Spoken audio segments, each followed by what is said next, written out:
She had 37 cents, a wedding ring from a stranger, and one night to decide whether to freeze to death or marry a man she'd never met. The schoolhouse was still smoking when Gideon Vale knocked on her door. No flowers, no apology for the hour, just a proposition delivered in the flat, unhurried tone of a man discussing lumber prices. "I need someone for the boys. You need somewhere to go. Winter's coming fast." Eliza Mercer stood in the doorway of a boarding house she could no longer afford, staring up at the largest man she had ever seen in her life. And she said yes. If you want to know what happened next, stay with me until the end. Hit that like button, drop a comment with the city you're watching from. I want to see how far this story travels. The fire started sometime after midnight. Nobody ever found out exactly how. A tipped lantern maybe, or a coal that rolled loose from the classroom stove. By the time the first shout went up from the street, the schoolhouse roof was already gone, replaced by a column of orange fire that lit the whole frozen sky above Black Hollow, like a second sun. Eliza Mercer stood in the snow in her nightgown and boots, watching everything she owned turn to ash. She hadn't had time for a coat. She'd barely had time for the boots. She'd grabbed them by instinct, the good leather ones, the ones she'd saved up 3 months to buy, and run out the back door of the boarding house in a dead sprint while Mrs. Calloway screamed something from the upstairs window about the whole street catching. But the street didn't catch. Just the school. Just hers. She stood there for a long time after the crowd thinned out. A few of the miners offered to walk her back inside. Old Pete from the assay office patted her shoulder and said something about how these things happen. The woman who ran the dry goods store brought out a wool blanket and wrapped it around Eliza's shoulders without saying anything at all, which was honestly the most comfort anyone offered all night. By 2 a.m, only a smoking black skeleton remained where the schoolhouse had been. Eliza went back to her room, sat on the edge of the bed, and very quietly calculated exactly how long she had before she ran out of money. The answer was, not long. Check. Black Hollow was not a generous town. It had the bones of generosity, a church, a community hall, a sheriff who tried. But underneath all that, it ran on a simple equation. You were useful or you weren't. You had something to offer or you didn't. The miners were useful. The merchants were useful.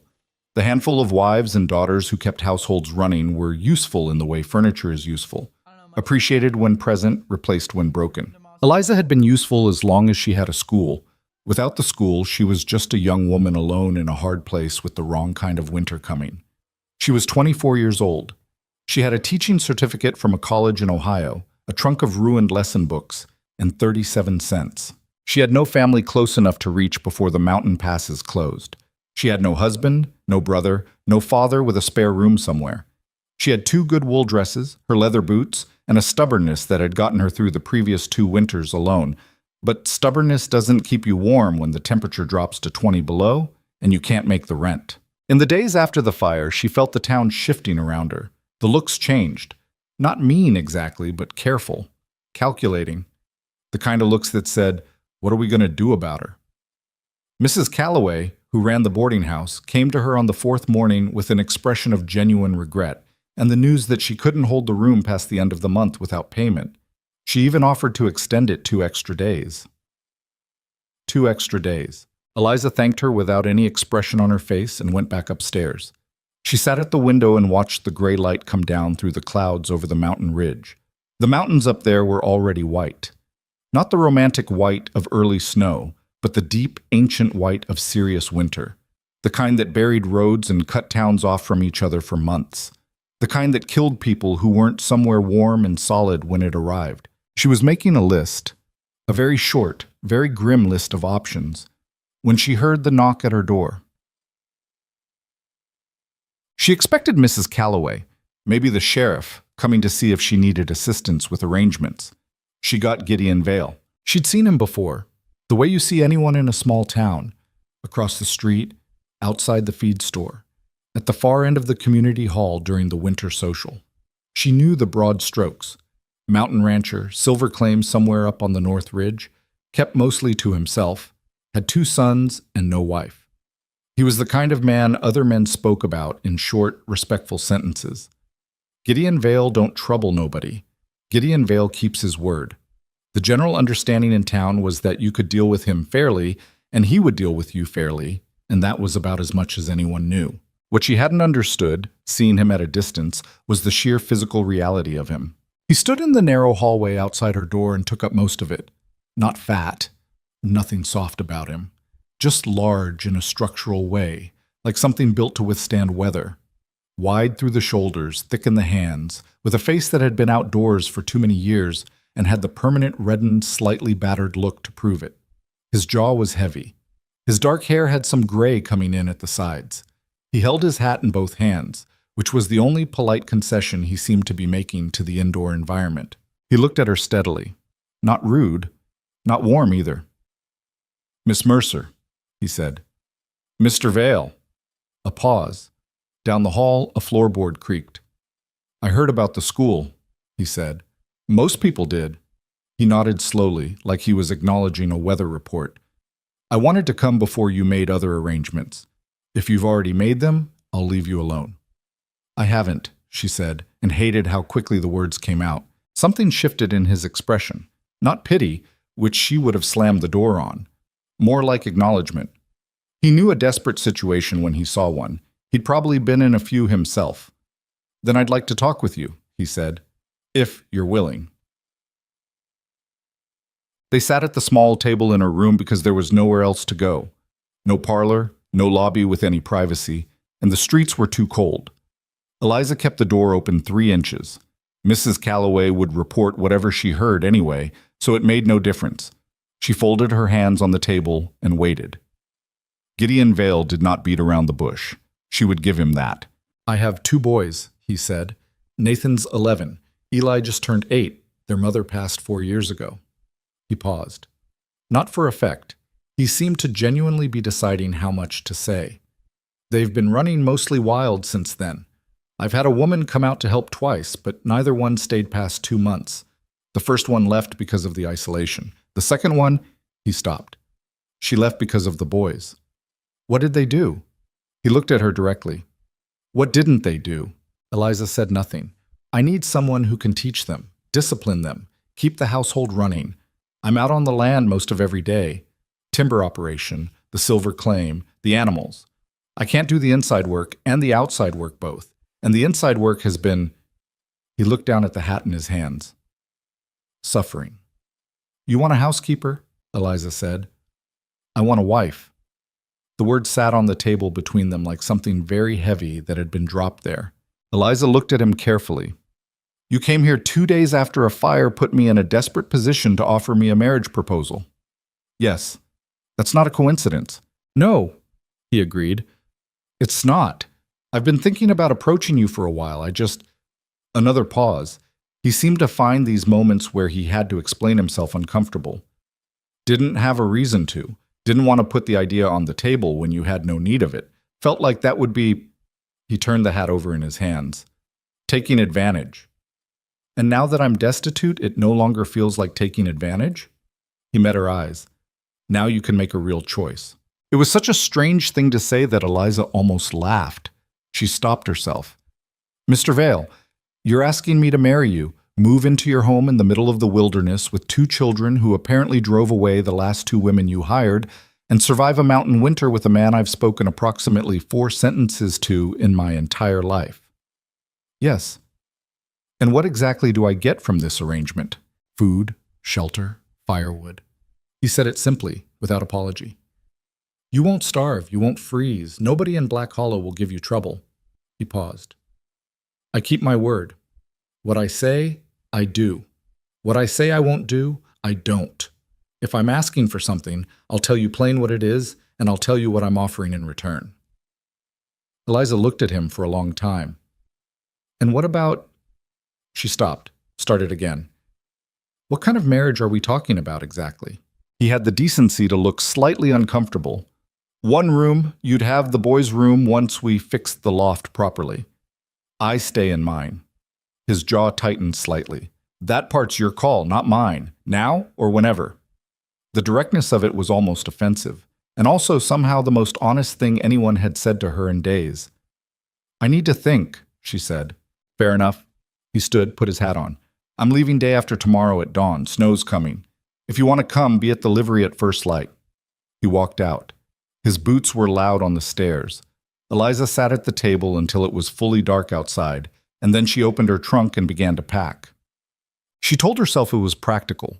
She told herself it the whole next day, while she settled her accounts around town and said the appropriate goodbyes to the appropriate people.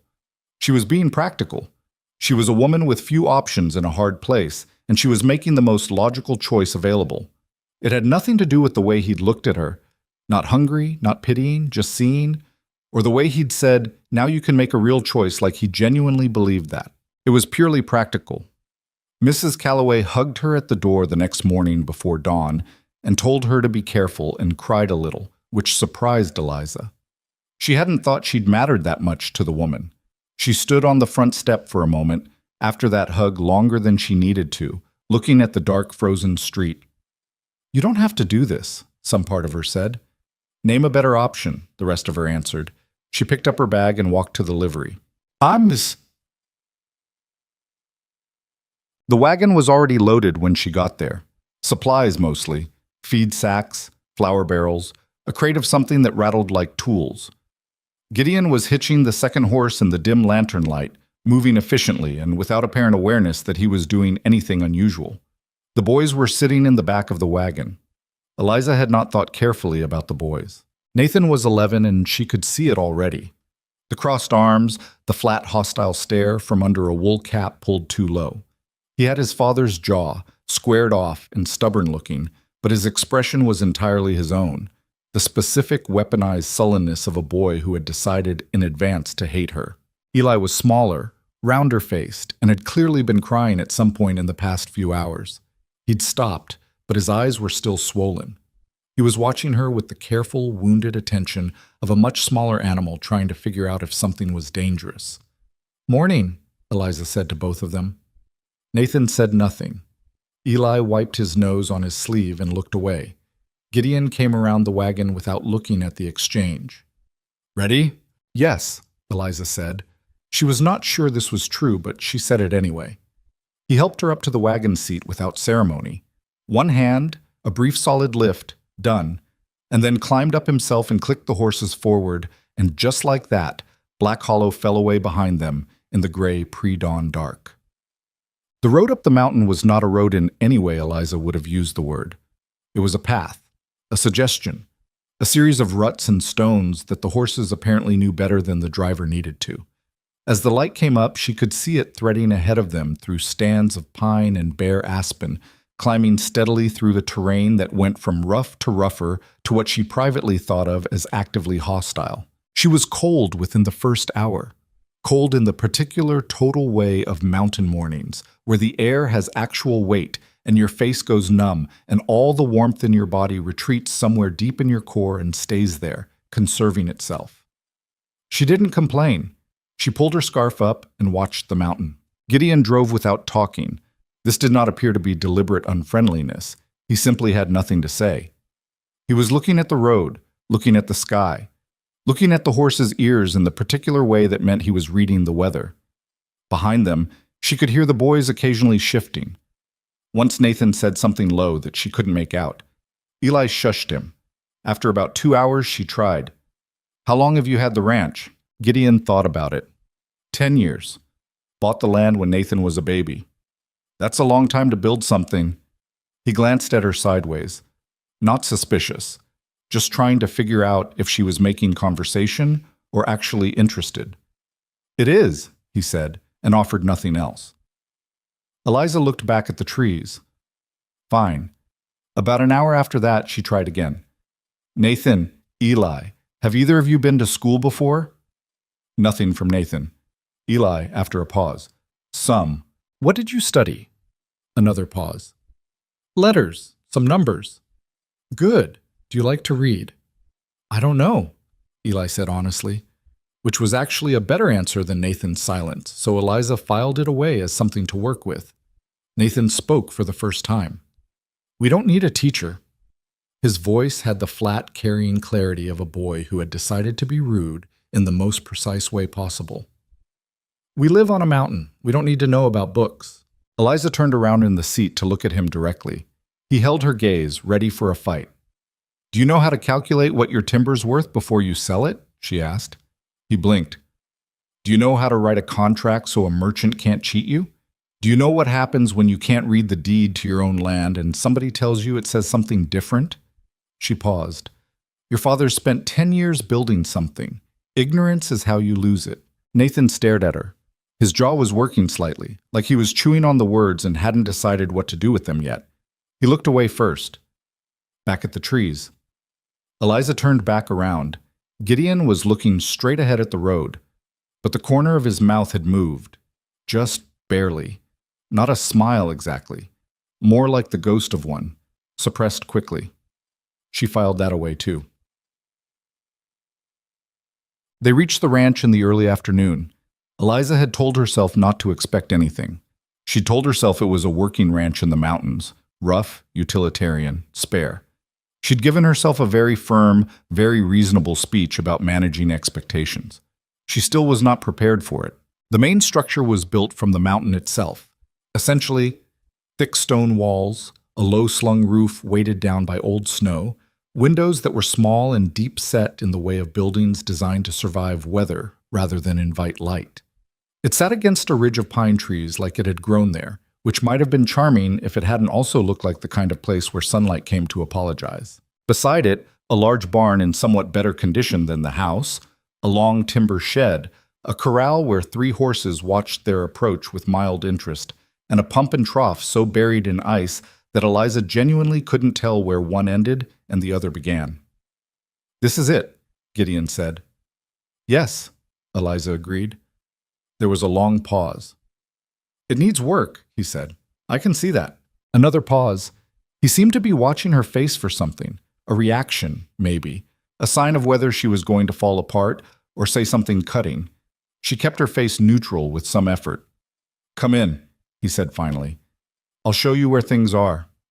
Inside was worse. Not filthy, exactly. He wasn't that kind of man, but the long-term chaos of a house run by a man with 2 children and no particular interior concerns had settled into every corner. The table had a permanent lean where one leg had been repaired badly. The fireplace worked, but the hearth was caked with old ash, and the stack of wood beside it was arranged the way wood gets arranged when nobody cares about arrangement. There were animal skin rugs on the floor that needed beating so badly they'd given up communicating their original colors. The walls had grease stains at child hand height in a long streak that went most of the way around the room, like a child had trailed his hands along them for years. There was a pot on the stove that had something in it Eliza chose not to examine closely. The kitchen corner had supplies. She could see that, jars and sacks and smoked meat hanging on hooks. But they were organized with the casual logic of someone who knew where things were by habit and had never once considered that another person might need to find them. There were 2 doors off the main room.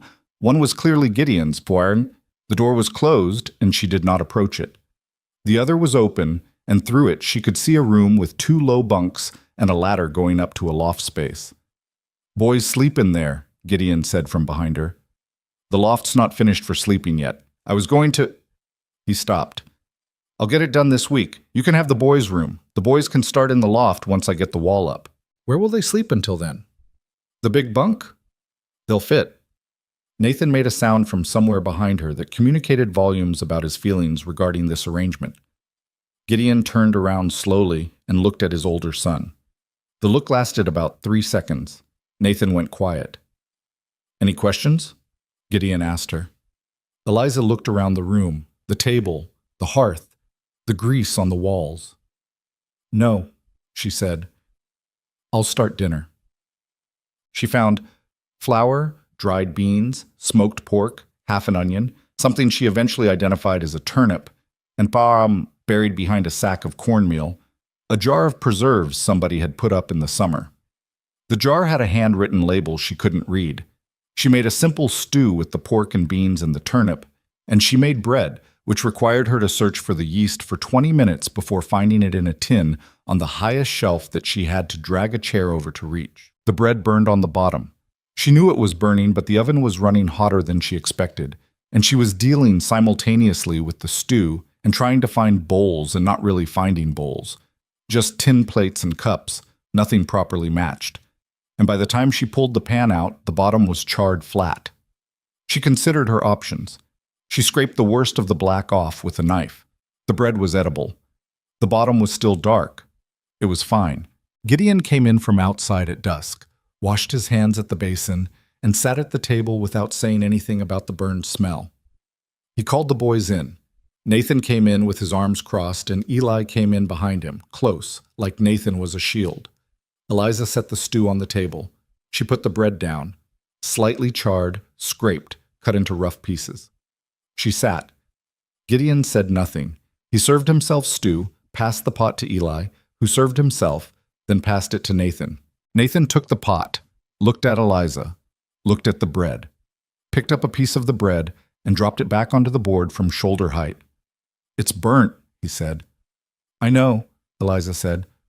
"My ma never burnt the bread." The table went very quiet. Eliza looked at Nathan steadily. He looked back at her with the particular cruelty of a child who has found a wound and is deciding how hard to press on it. He was daring her to cry. She could see it in his face. He'd made women cry before, and he knew how, and he was prepared to do it again. Eliza put her fork down. She thought about the 37 cents. She thought about the boarding house room she no longer had. She thought about standing in the snow in her nightgown watching the schoolhouse burn.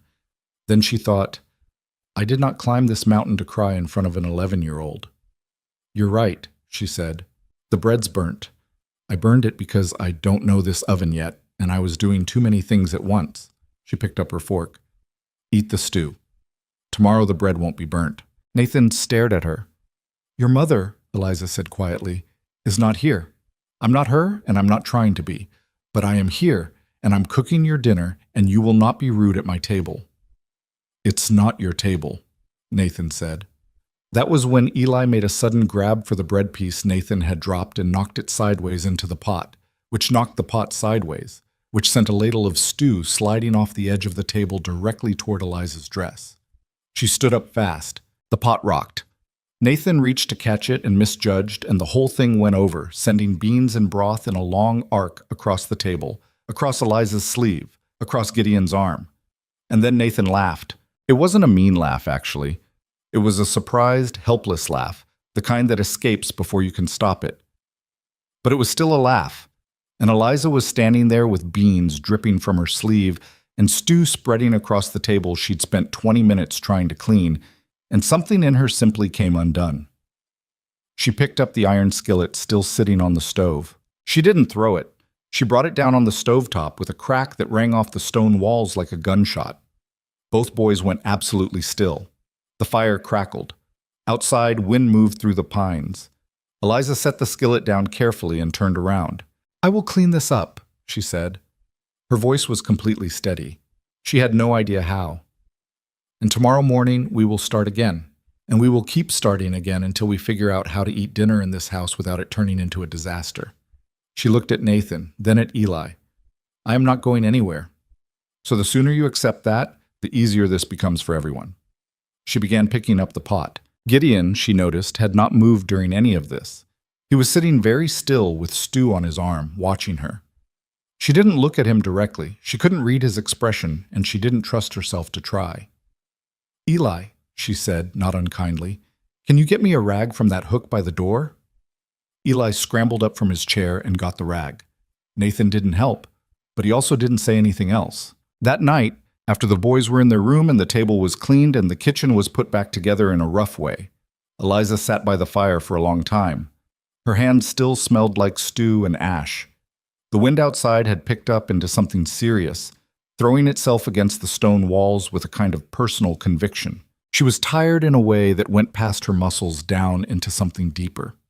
Not the tired of having worked hard, the tired of having kept herself together all day by sheer force of will, and now being alone in the firelight with no particular reason to keep it up.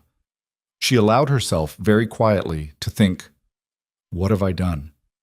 And then she allowed herself equally quietly to think, "Whatever it is, you're in it now." The fire popped, a log settled.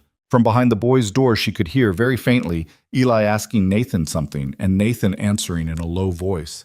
She couldn't make out the words. She looked around the dim room. The grease on the walls, the rough table, the small, deep windows full of dark mountain night, and thought about the schoolhouse she'd built from nothing, the lessons she'd planned, the chalk diagram she'd drawn on a blackboard that no longer existed. All right, she thought, then I'll build something else. She banked the fire for the night, checked the water basin, and went to the boys' room, which was, technically, hers now, and lay down on the smaller bunk fully clothed because she was too tired to manage buttons, and listened to the mountain wind do its best work against the stone. She didn't sleep for a long time, but when she did, it was solid and deep. The sleep of someone who has crossed a line they can't uncross and has, somewhere past the fear of that, found a strange and unexpected footing. Outside, the first real snow of the deep mountain winter was beginning to fall.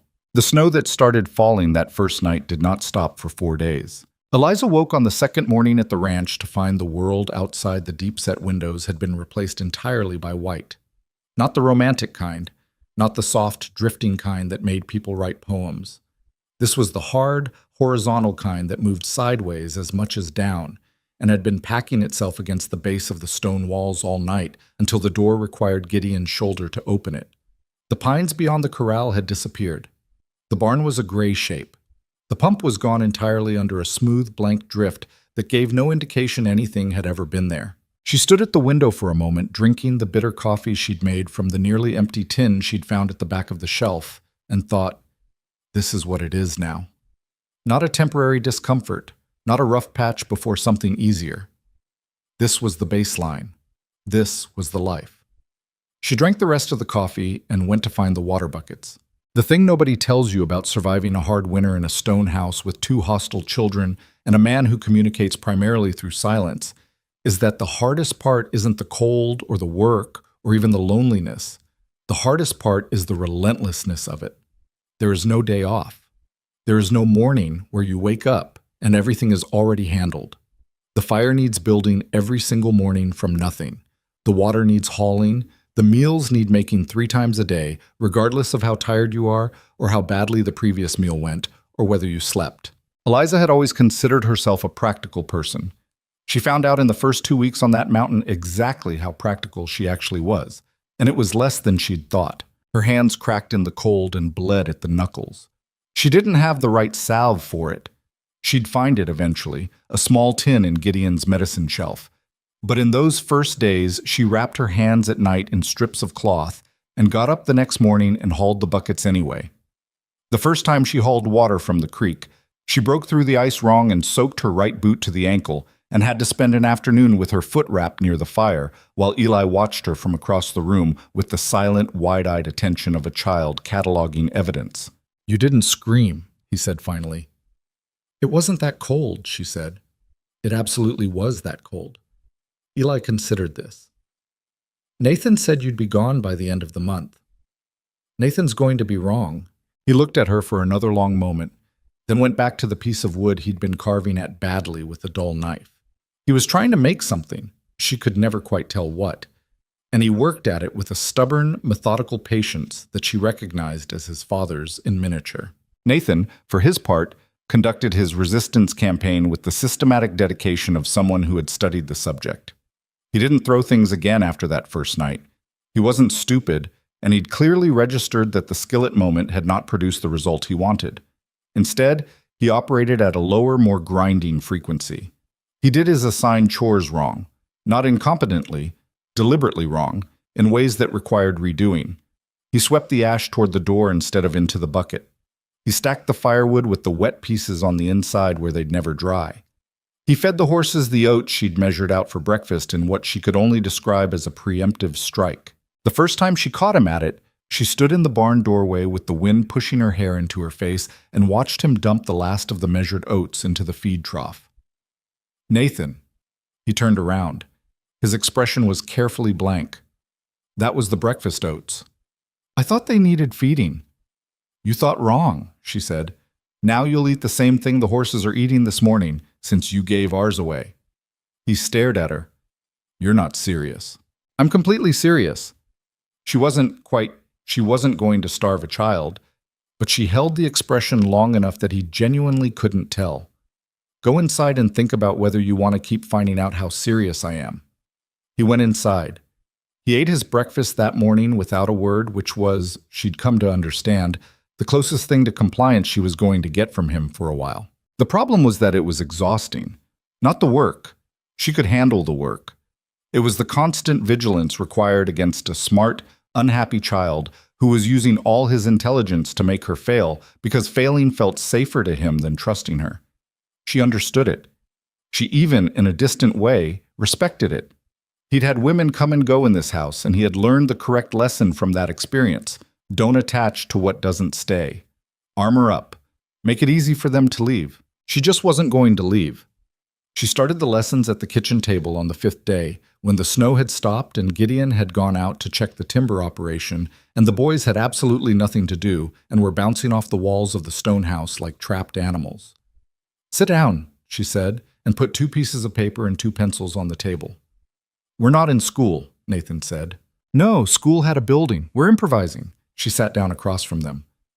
"Nathan, what's 12 times 14? He opened his mouth and then closed it. He didn't know. He knew she knew he didn't know. "That's fine," she said, without making it a victory. "That's why we're here. Eli, what's the first letter of your name?" Eli pointed at the E on his paper. "Right, write it." He wrote it, crooked, effortful, but legible. She started there. She started exactly where they were, not where she thought they should be. And she kept it simple and direct, and this was the key. She'd learned it in Black Hollow. She never made a child feel stupid for not knowing something. Ignorance wasn't stupidity. Ignorance was just an empty space waiting to be filled. Nathan lasted 20 minutes before he started making the lesson difficult on purpose, asking questions designed to derail rather than learn. But she'd been teaching long enough to recognize the difference between a child who was genuinely curious and one who was stalling, and she simply answered his disruptive questions with 2-word responses and moved on without giving him the argument he was angling for. By the end of the first week of lessons, Eli was writing his full name in uneven but recognizable letters. Nathan, who was pretending not to try, had worked through most of the arithmetic she'd laid out and done it correctly. She didn't praise him for it. She just moved to the next problem. He lasted another week before the effort of pretending not to care became more work than simply doing the lessons. And somewhere in that second week, without any announcement or ceremony, Nathan started actually learning. It didn't make him easier to live with, but it changed something in the house. Small and hard to name, but real. Gideon noticed. He didn't say so, but she caught it in the way he paused sometimes in the doorway, between outside and in, still in his coat, snow on his shoulders, watching the 3 of them at the table for a moment before he stamped his boots and came inside. His face in those moments was unreadable to her. He had a face built for unreadability, all that bone and weather, but there was something in his stillness that wasn't neutral. Between the 2 of them, they had developed a functional language that was almost entirely practical and almost entirely didn't say what they actually meant. "The water barrel needs filling again. I fixed the latch on the barn. There's more smoked pork in the bottom of the chest." They moved through the house around each other with a careful awareness that was different from comfort, but not unfriendly. He was a man who kept his word. She'd give him that. He'd said she'd have her own room, and he'd built out the loft for the boys in 3 days flat, working by lantern light after supper until it was done. He'd said the fire would be kept, and the fire was always kept. She never woke to a cold house. She noticed these things and told herself they were simply practical. A man maintaining his household. Nothing more. She was, she suspected, not entirely telling herself the truth. One morning about 3 weeks in, she found the water barrel already filled when she came down at dawn. She stood looking at it for a moment. Then she made the coffee and said nothing about it when Gideon came in from the barn. He said nothing either, but he took the cup she poured without looking at her and drank it at the window in his usual morning silence, and she thought, "We are learning each other, I suppose." Whether they were learning anything useful remained entirely to be seen. The crisis, when it came on a Thursday afternoon in late November. Eliza had been inside all morning doing a deep clean of the kitchen, a project she'd been working toward for 2 weeks, pulling everything out of shelves and washing the shelves down and reorganizing the supplies in a way that made actual sense to someone who hadn't been living here for a decade and therefore didn't have all the irrational location logic memorized. She was on her knees scrubbing the base of the stove when she heard the door open. She assumed it was Gideon, back early. She didn't look up immediately. "There's cornbread on the board if you're hungry. I'll have dinner ready by—" "It's not him." Nathan's voice. She looked up. He was standing in the doorway, still in his coat, hat in his hand. His face was strange, tight and pale under the cold red of his cheeks. "I thought you were out splitting wood," she said. "I was." Something in his voice made her sit back on her heels. "What happened?" He didn't answer right away. He was doing that thing boys do when they've done something they know was wrong and are trying to figure out the right framing before admitting it. She'd seen it 100 times. "Nathan," she said, sharper, "what happened?" "I might have—" He stopped, started again. "There was the splitting axe, the big one. I wanted to—" "Where are you hurt?" The directness of it knocked the framing right out of him. His face crumpled very briefly before he got control of it again. "My leg." She was already up. He'd made it back to the house, which told her something about the severity. Bad enough to come get help, not bad enough to be unable to walk. But when she pulled his trouser leg up, her breath went short in her chest. The gash was along the outside of his calf, deep and ragged, already soaking through the makeshift wrap he'd pressed against it with his hand on the way back. The axe had glanced rather than gone straight in. She could see that from the angle of the wound, but it had gone deep enough. No doctor. The nearest one was in Black Hollow, 2 hours down a mountain road that was currently buried under 3 feet of snow. Gideon was somewhere out on the timber claim and she had no way to reach him. She had herself and what was in the house. That was the whole inventory. She had him sit on the table, she moaned. Not a chair, the table, flat surface. And she went straight to the shelf where she'd reorganized the medical supplies 2 weeks ago. The reorganization she'd done, the one Gideon had looked at and not commented on, was the reason she could put her hand on exactly what she needed in 30 seconds instead of 5 panicked minutes. Cloth for binding. A needle. Already threaded, she did it herself right now. The whiskey tin she'd found tucked behind the flour barrel for what she understood was exactly this kind of occasion. "This is going to hurt," she told Nathan. "I know," he said. His voice was working hard to stay even and mostly succeeding. "You can make as much noise as you want. I won't think less of you for it." He looked at her, just for a second, with an expression she hadn't seen on him before. Not hostility, something younger and rawer than that. "Okay," he said quietly. She cleaned the wound first. He made no sound during that part, which told her his pain threshold was either genuinely high or he was running on the particular stubborn adrenaline of a frightened boy trying to be something other than frightened. She didn't ask him to be brave. She just worked steadily and talked to him as she did. Not comfort talk, not the soft nonsense some people use to paper over pain, but actual information. What I'm doing right now. What comes next. Why. It gave him something to think about other than the wound. When she poured the whiskey over the gash, he screamed. It was short. He clamped his jaw down on it almost immediately. But it was a real scream, high and young, and for just a moment in the middle of it, he grabbed her arm with both hands and held on. She let him. She kept her other hand steady on his leg. "Almost through the bad part," she said. "Not you're fine, not it's okay, just almost through." The stitching was the worst and took the longest. She'd stitched wounds before. Farm injuries in the towns around her college, the occasional mining accident in Black Hollow when the doctor was unavailable, but never alone. Never in a stone house in a mountain winter with a child who was trying so hard not to cry that his whole face was trembling with the effort of it. She stitched and she talked. She told him about the worst injury she'd ever seen a student come to school with. A boy in Ohio who'd gotten his arm caught in a watermill and showed up to class 3 days later with it in a sling because he said he didn't want to miss the arithmetic lesson. She told it flat and matter of fact, and somewhere in the telling she saw Nathan's grip on the table edge ease very slightly. "Did he keep the arm?" Nathan asked through his teeth.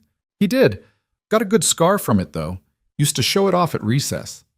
Nathan made a sound that was not quite a laugh, but was in that direction.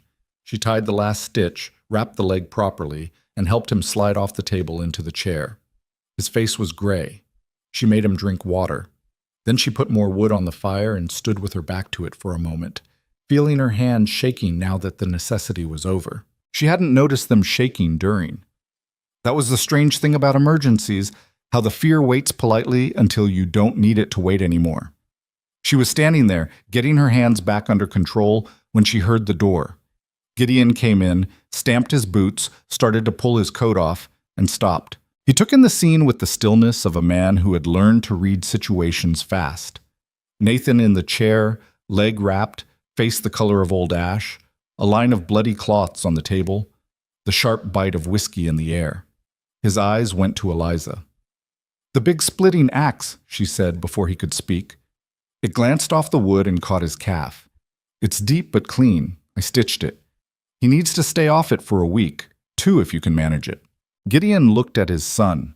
Nathan looked back at his father with an expression that expected anger, the tight, pre-braced look of a boy waiting for what he is coming.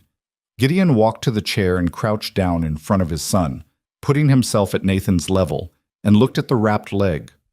"Hurt bad?" he said. Nathan's jaw worked. "Yeah." "You make it back yourself?" "Yeah." Gideon nodded once, slowly. He put one large hand briefly on Nathan's shoulder. Not a hug, not a speech, just a hand. And then stood. He turned to Eliza. She expected, "Thank you," maybe, "Good work?" A nod, perhaps. What she got was Gideon Vale looking at her with an expression she had not seen on his face before and did not have a name for yet. It was not gratitude exactly, though it contained that. It was something more complicated. Like he was seeing her differently than he had been and was trying to work out what to do about that. He said, "I'll finish the supper." That was all.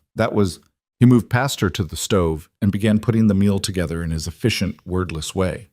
Eliza sat down at the table because her legs had decided they were done being responsible for her weight, and she looked at the back of his shoulders in the firelight, and she thought, "All right, that's something."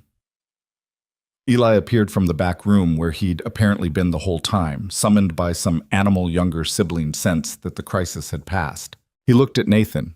Nathan looked at him. "Does it hurt?" Eli asked. "It's fine," Nathan said. Eli climbed into the chair next to his brother and sat there, close enough to touch him, but not touching, and that was enough. Eliza looked at the 3 of them, the man at the stove, the 2 boys side by the fire, and felt something shift in her chest. Not warmth, exactly. Not the storybook kind.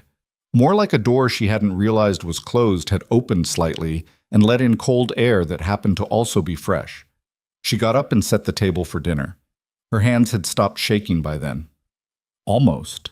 Nathan's leg healed slowly, the way things heal when there's no option but time and stillness. For the first 3 days he stayed in the chair by the fire, which he resented with every visible fiber of his being.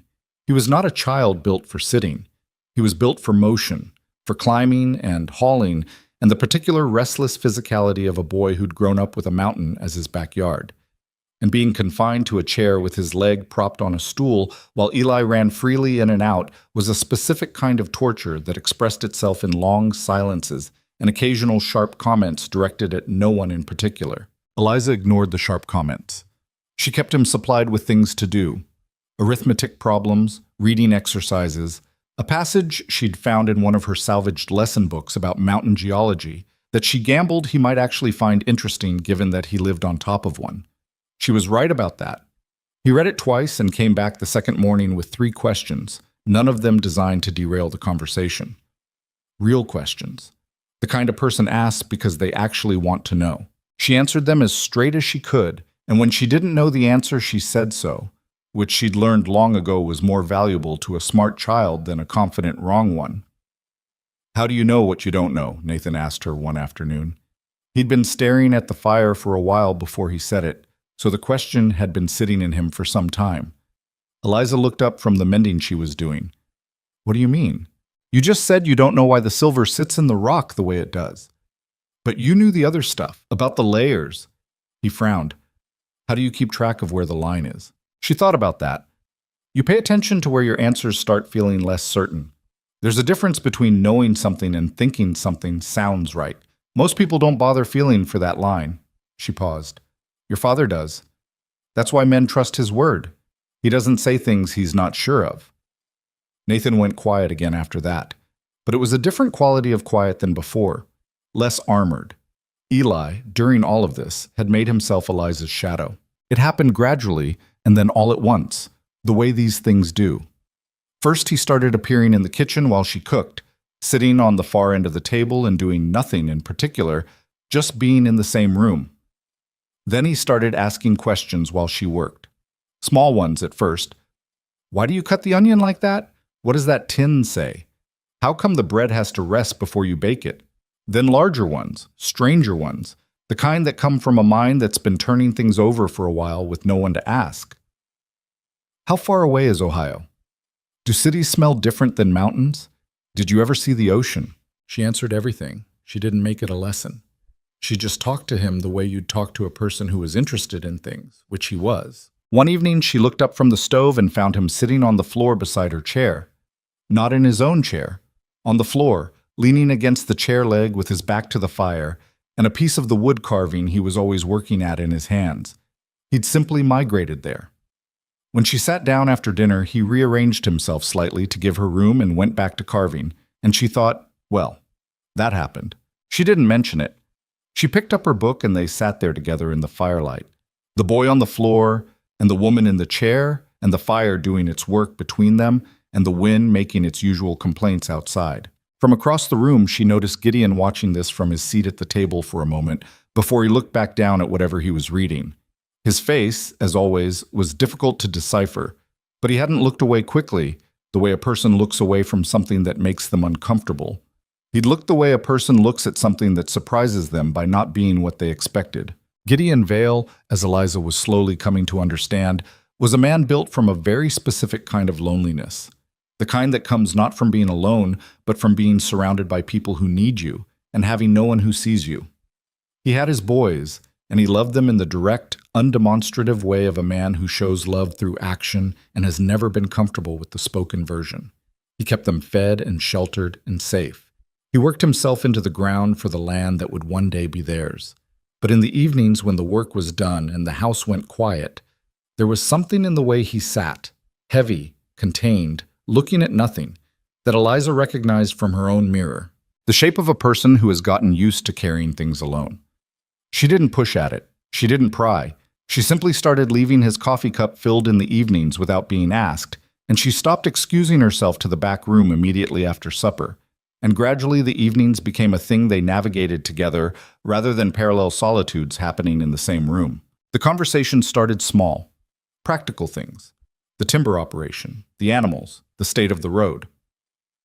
He told her things about the mountain in the flat, particular way of someone transmitting useful information, which section of the creek froze last and therefore ran longest, where the best shelter was if you got caught outside in a sudden storm, what the eastern sky looked like when the temperature was about to drop hard. She stored all of it, and she started offering things in return. Not competing, not performing, just matching his register. What she'd learned about the boys in their lessons, which of Nathan's academic weaknesses could actually be addressed, and which were just gaps from missed years. A story from Black Hollow that she thought might interest him, told plainly. An observation about the silver market she'd heard before leaving town that turned out to be more relevant to his operation than she'd realized at the time. He listened to all of it with the same focused attention he gave to weather and terrain. Not politely, actually listening, the way a man listens when he intends to do something with the information. "You know about silver contracts?" he asked one evening, after she'd mentioned something about futures pricing. "I know enough. I had a student in Black Hollow. His father was a mining surveyor. I helped him with arithmetic for 2 years, and the father paid me partly in conversation." She half smiled. He had a lot of thoughts about commodities markets.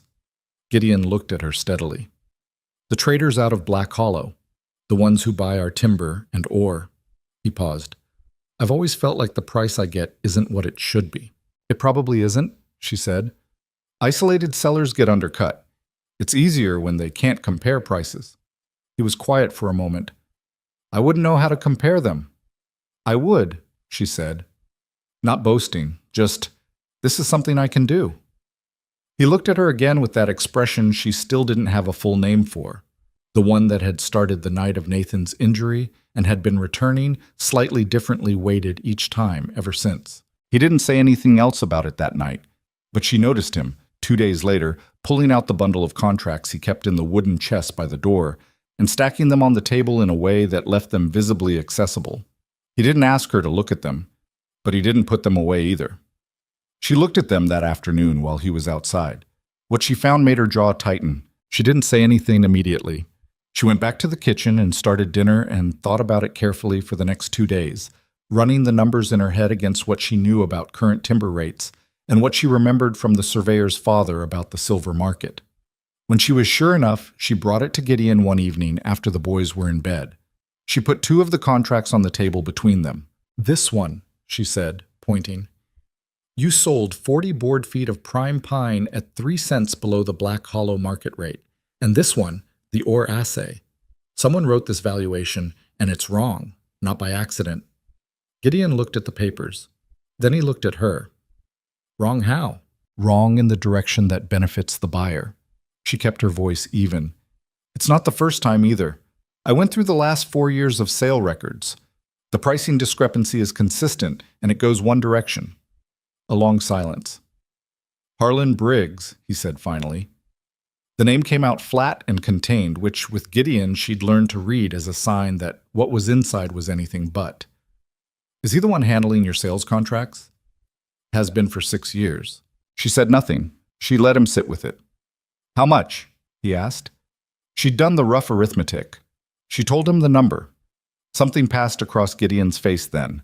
Not anger, not exactly, but what lives under anger when a man has been patient for a long time and finally runs out of patience in a quiet, permanent way. He looked at the contracts for another moment. Then he stacked them precisely, squared the edges, and set them to the side. "Thank you," he said.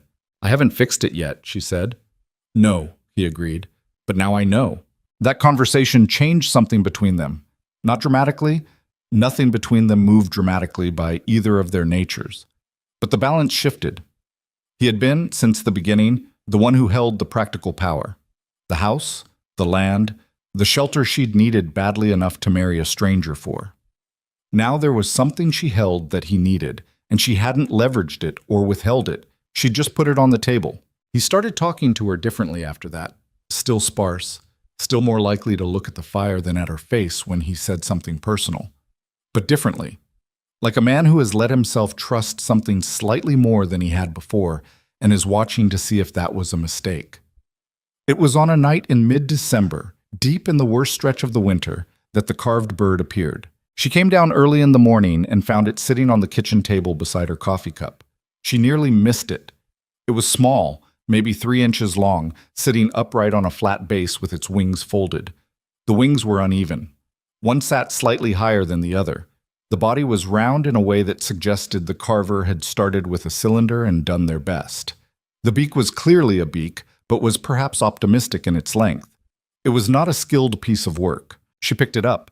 It was solid in the hand, dense hardwood, smooth where he'd sanded it. Somebody had spent real time on this, like not the skilled time of a craftsman, but the stubborn time of a person who decides to make something and keeps at it past when it's comfortable. Gideon came in from the barn about an hour later, stomping snow off his boots. He looked at the bird sitting on the table beside her half-drunk coffee, and then he looked at her with the particular expression of a man who has done something vulnerable and is bracing for the verdict. She looked at the bird. She looked at him. "What kind of bird is it?" she asked. A pause. "A sparrow." She looked at the bird again, the optimistic beak, the lopsided wings. She laughed. It was a real laugh. Not polite, not contained, the kind that comes out before you decide to let it, full and helpless and with absolutely no dignity in it whatsoever. She put her hand over her mouth and laughed into it, and the laugh kept going anyway. Gideon stood in the doorway, and for just a moment she thought she'd miscalculated completely.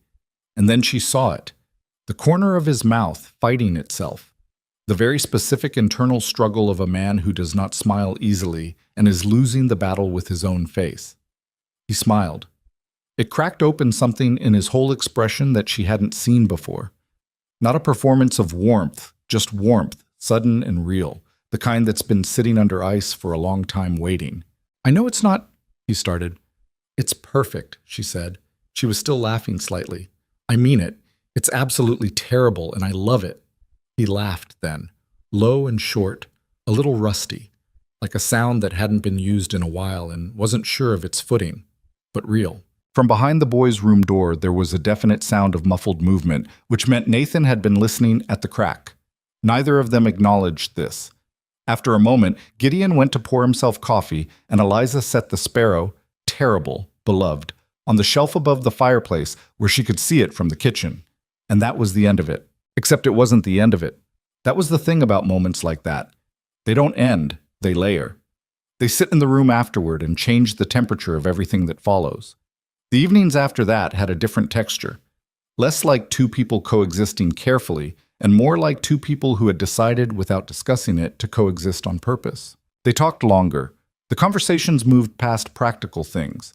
She told him about Ohio, about the college, about the particular relief of being good at something, the teaching, the ability to take complicated things and translate them into language a person could hold on to, and the particular frustration of not being taken seriously at it because of what she looked like and how old she was.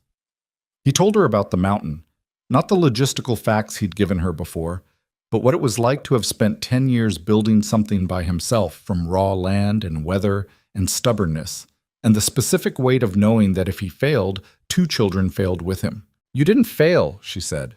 "Not yet," he said. She looked at him. "That's not the same as yet." He was quiet for a moment. "I don't take much for granted." "I know," she said. "I can see that in everything you built here." She paused. "But you also don't let yourself, I don't know, credit yourself for what's already standing." He turned his coffee cup in his hands.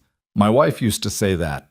The mention of her came into the room quietly, without Eliza having expected it. She didn't know what her name had been. In all the weeks she'd been in this house, she'd never asked, and he'd never volunteered it, and the boys almost never spoke of her. Nathan occasionally, obliquely, the way he had at that first dinner. Eli almost never. "She sounds like she was perceptive," Eliza said carefully. She was. He was looking at the fire. "She was better with people than I am. Would have had the boys sorted out in a week." He paused. "She would have liked you." Eliza didn't know what to do with that. She turned it over in her hands, the way you handle something fragile that you're not sure how to set down. "That's—" She stopped. "Thank you." He nodded, not looking at her, looking at the fire. Outside, the wind had picked up into one of its declarative mountain howls. The stone walls answered back with their usual indifference. The fire pulled sideways in the draft from under the door, and then righted itself. From the loft above, she could hear Eli's breathing slow and deepen into sleep. Nathan had gone quiet an hour ago. The house held the particular gathered warmth of a place that has been fought for. Not given, not comfortable by accident, but earned degree by degree against the cold. Gideon set his cup down. He looked at her, directly, the way he rarely did, holding the look instead of letting it skate past. "I know this isn't what you planned," he said. She met his eyes. "No. Is it?" He stopped. Started again, more carefully. "Are you all right? Here." It was such a plain question. Not romantic, not searching for a particular answer, just, "Are you all right?" The genuine inquiry of a man who would want to know if the answer was no and do something about it if he could. She thought about the 37 cents. She thought about the burnt bread and the skillet and Nathan screaming when she'd stitched his leg. She thought about Eli on the floor beside her chair, carving at his shapeless piece of wood, asking her if she'd ever seen the ocean. She looked at the shelf above the fire where a very bad sparrow sat with its lopsided wings and its hopeful beak. "Yes," she said. "I'm all right." He held her gaze for another moment. Something in him settled. Not dramatically, just the quiet shift of a man whose body has been braced for a long time and has decided, cautiously, to unbrace slightly. He stood, said goodnight, went to his room. Eliza sat alone by the fire for a while after that, with the storm doing its work outside and the house doing its own work around her. The creak and settle of stone and timber, the tick of the cooling stove, the faint sound of Eli shifting in his sleep. She sat with her hands wrapped around an empty cup and thought about what all right actually meant and whether she'd told the truth. She'd decided she had. Not the whole truth, maybe. There were things moving under the surface of this house that she couldn't name clearly yet, things that made her careful and aware in a way she didn't fully trust. But the foundation of it, The basic daily fact of waking up in this place and having work to do, and people who needed her, and a fire someone had already lit before she came downstairs. Yes, she was all right. She was more than all right, actually, and that was the part she was still getting used to. The first sign of trouble came on a Tuesday morning in early March, when the snow had started pulling back from the lower slopes and the road down to Black Hollow was passable again for the first time in months. Eliza was at the table working through a stack of Gideon's contracts. She'd been organizing them properly for the past 2 weeks, building a clear record of every sale transaction going back 4 years. When she heard horses on the approach road. Not one horse, multiple. She looked up at the window and counted 3 riders coming through the tree line before she went to the door. Gideon was already outside, having come from the barn at the sound. He stood in the yard with his arms at his sides and the particular stillness that she now recognized as his version of being on guard. The riders came into the yard and stopped. 3 men, trail-worn but not destitute, the kind of worn that comes from choosing to travel hard rather than being forced to. The one in front was heavy-set and sitting his horse with the comfortable authority of a man accustomed to being the most important person in most rooms he entered. He had a beard going gray at the edges and small eyes that moved around the ranch with a quality Eliza could only describe as appraisal. Harlan Briggs. She knew him from the contracts even before Gideon's jaw set the way it did. "Gideon," Briggs said by way of greeting, warm enough on the surface. "Harlan." Not warm at all, but Gideon's voice never was. You had to know what cold sounded like on him to hear the difference. Eliza, standing in the doorway, heard it. "Road's clear enough," Briggs said. "Thought I'd come up, talk about the spring contract. Timber prices are moving around some. Wanted to get ahead of it with you before the other outfits start making offers." "I know what the prices are doing," Gideon said. A brief pause. Briggs's eyes moved to Eliza in the doorway, and then back to Gideon. "That right? Come back in a week. I'll have an answer for you on the spring contract." It was a dismissal, plain enough that Briggs couldn't pretend he hadn't heard it. His face did something complicated. The smile stayed, but something behind it didn't. He looked at the ranch the way he had when he'd ridden in, that appraising look, only slower now. "Sure," he said. "Week's fine." He gathered his reins. "Nice place you've got. Be ashamed to see it go sideways." He said it the way people say things they want to say without technically saying them. Light, conversational, easily denied. He turned his horse and rode out with the other 2 following. Gideon stood in the yard until the sound of hooves was gone. Then he turned and came inside. Eliza moved away from the doorway to give him room. He came to the table, looked at the contract spread across it, and put both hands flat on the edge of the wood. "He knows," he said. "Knows what?" "That I know." He looked up at her. "Briggs isn't stupid. 6 years of dealing with him. He can read a change. I wasn't careful enough with my face out there. What does that mean for us?" He was quiet for a moment. "Means he'll move first if he thinks I'm going to." She thought about the numbers she'd found, the consistent undervaluation, the careful, patient way it had been done over years, never enough in any single transaction to be certain fraud, always enough in aggregate to represent a serious theft. A man who operated that way didn't become suddenly sloppy when cornered. He became dangerous. "He said be ashamed to see it go sideways," she said. "Yes. That's not nothing." "No," Gideon agreed. "It's not." The next week delivered 2 things. A late-season storm that dropped another foot of snow on the high slopes and briefly closed the road again, and a visit from a rancher named Cord Albrecht, whose property sat 5 miles east along the ridge. He came alone on horseback, half frozen, with the look of a man who had ridden through bad weather because the news was worse than the weather. Gideon brought him inside, and Eliza put coffee on without being asked. She moved to the back of the kitchen to give them space, but the house was one room, and she heard everything. Cord Albrecht was a blunt man in his 50s with 2 fingers missing from his left hand and no patience for conversation he considered unnecessary. He got to it quickly. 3 other mountain ranchers, names Eliza half recognized from Black Hollow, had been approached by Briggs's operation in the past month with new contracts. Lowball terms, take it or leave it framing. 2 had signed because they were cash-strapped from the hard winter. One had refused and found his main irrigation ditch deliberately blocked with debris the following week, cause unknown. "Briggs is moving," Cord said, consolidating the supplier contracts. He gets enough of us locked into his terms. He controls the price the whole valley gets for timber.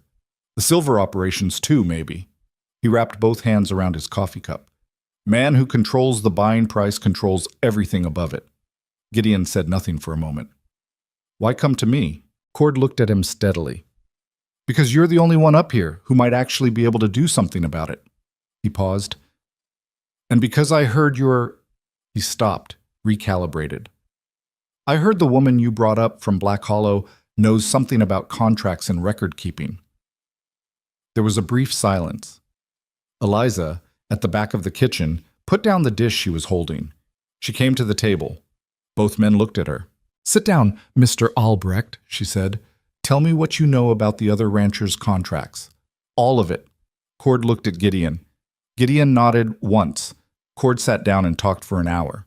What Eliza built over the following 2 weeks was not complicated in concept and brutal in execution. She had always been good at finding the pattern in things. It was why she'd been good at teaching, why mathematics had come easily to her while it defeated other people. You looked for what was consistent. You looked for what kept repeating. And then you followed the repetition back to its source. Briggs's operation had a source, and it was documentation, or the lack of it. The ranchers he'd been dealing with had signed contracts without keeping proper copies, without recording their own independent valuations of goods before sale, without anything that would allow them to demonstrate in front of a third party that the prices they'd received were systematically below market. Each of them had a grievance. None of them had proof. Eliza started building proof. She rode to 3 of the ranches herself over the course of those 2 weeks, which involved cold she had become better at handling than she would have believed in November. She brought paper and ink and asked the ranchers, mostly suspicious, some openly hostile to a woman coming to tell them about their own business, to pull out every record they had from the past several years. She sat at their kitchen tables and worked through numbers while their wives watched from across the room and their husbands stood near the door with their arms crossed. The numbers told the same story at every ranch. Not dramatically wrong, never dramatically wrong, which was the artistry of it. Just consistently, quietly, persistently wrong in one direction. At the second ranch, a man named Hooper told her flatly that he didn't see how a schoolteacher from Black Hollow was going to help him with a problem he'd been working on for years. Sit down and let me show you what your timber was actually worth in the fall of 1887, she said. And then you can tell me if you still feel that way. He sat down. She showed him the numbers. He didn't say anything for a long time after that. His wife, from the back of the room, said quietly, I told you something was wrong with those contracts, Cal. He didn't answer her, which Eliza suspected was its own kind of answer. Gideon rode with her on the 3rd visit and handled the part she couldn't, which was the part where the rancher in question, a man named Purvis, who was 6'4" and extremely skeptical of the whole enterprise, needed to be convinced by someone he already respected before he'd look at a piece of paper held by a woman he'd never met. Gideon said about 12 words, and Purvis sat down. Eliza took it from there. They rode back from Purvis's ranch in the late afternoon with the sun cutting low and gold across the snow, and both of them tired in the comfortable way of people who have done something difficult together and know it. You didn't have to come, she said. Purvis wouldn't have listened otherwise. I know, she said. I'm not criticizing. I'm saying thank you. He glanced at her sideways. The light was doing things to his face that she had started noticing and had been firmly telling herself were irrelevant. You don't thank me much. You don't thank me much either, she pointed out. The corner of his mouth moved. Fair. They rode the rest of the way mostly in silence, which by this point was a comfortable silence, the kind that doesn't need filling. The document she compiled went to the land office in Black Hollow through Cord Albrecht, who had more standing there than she did and knew it. The case for systematic fraud in the pricing of independent supplier contracts was laid out in language that was careful and specific and impossible to dismiss as feminine grievance or simple misunderstanding. It was numbers, dates, side-by-side comparisons between recorded sale prices and the documented market rate for the same goods on the same dates from independent sources. She had learned from the mining surveyor's father in Black Hollow and from 2 years of navigating a world that had complicated feelings about her being competent in it, that the most effective way to make an argument that people will resist on principle is to make it in the language they can't argue with. Numbers don't have gender. Records don't have age. A documented pattern of fraud is a documented pattern of fraud, regardless of who compiled the documentation. Briggs's response, when it came, was what she'd expected. He went to the land office and called it a misunderstanding. He produced his own records. He spoke about the schoolteacher with not quite contempt, thinly wrapped in concern for poor Gideon Vale, who had clearly let a difficult woman complicate simple business relationships. The land office, to their credit, looked at both sets of records and kept looking. What came next was not the land office. On a night in late March, a night when the wind had picked up hard from the west, and the sky over the mountain had the particular amber-gray color of weather gathering itself for something, Eliza woke to the sound of the barn animals. Not the usual nighttime sounds, the panicked sounds. The sounds animals make when something is wrong and wrong and wrong. She was at the window before she was fully awake. What she saw was orange. The lumber shed, the long wooden structure along the east side of the property where the cut timber was stored and dried before sale, was on fire. Not just starting. The east end was already fully involved, fire pulling 40 feet into the sky, driven sideways by the wind. "Gideon!" She was in the hallway banging on his door before she'd finished the word. "Fire! The lumber shed! Get up!" She heard him hit the floor. She was already moving. She got the boys up herself, yanked Nathan's shoulder, pulled Eli upright by his arm. And she didn't say, "Don't be scared or it's going to be fine." She said, "Get your boots and your coats. Now, come outside. We need hands." Nathan was half asleep for about 4 seconds, and then he wasn't. He got his boots. He got Eli's boots for him. That was the moment she knew, that small, automatic action, that something in Nathan had changed enough to matter. Outside was chaos of the organized kind. Gideon was already at the pump, which by the grace of a slightly warmer week was partially thawed. The ranch hand who slept in the barn, a quiet older man named Dawes, had the horse bucket already and was running. The lumber shed was going to be a loss. Eliza saw that immediately. The east end was gone, and the fire was traveling west with the wind behind it, and there wasn't enough water on this property to fight it at the source. But the main barn was 30 feet from the shed's west wall. If the barn went, the horses went. The feed went. The tools and the tack and the whole infrastructure of the working ranch went with them. That was the actual calculation. "The barn," she said to Gideon, who had arrived at the same conclusion. "We hold the barn." "Yes." He turned to Dawes. "Get the horses out first." "Nathan," Eliza said. She put her hand on the boy's shoulder and made him look at her. His face in the firelight was frightened and awake, and more present than she'd ever seen it. "I need you to run to the creek and fill every bucket we have. Every single one. You know where they are?" "Yes." "Run." He ran. She organized what she had, which wasn't much. Herself, Eli, who was 11 inches shorter than useful, but present and willing. Dawes once the horses were out, and Gideon. She set Eli on the pump handle when the water started coming and told him to keep pumping no matter what. And he pumped with everything he had, his whole small body throwing itself at the handle. The bucket line was 4 people and insufficient, and they ran it anyway. The lumber shed went. It went fully and completely, and by the time it came down in a cascade of burning timber, the east end was nothing but frame and fire. But the barn held. The gap between the two structures gave them just enough room to work, wetting the barn wall continuously, and the wind shifted. Not favorably, not enough to matter to the shed, but enough that the fire stopped having the direct path to the barn it had started with. By the time the shed's collapse took most of the fire with it into a pile rather than a horizontal line, the barn was scorched on one wall and standing. Gideon's hand on the bucket beside hers in the middle of it. She felt it more than saw it, the brush of his knuckles when they passed the bucket. And she didn't think anything particular about it in the moment, because in the moment she was thinking about the barn wall and the wind and whether Eli's arms were going to give out. But afterward she would remember it.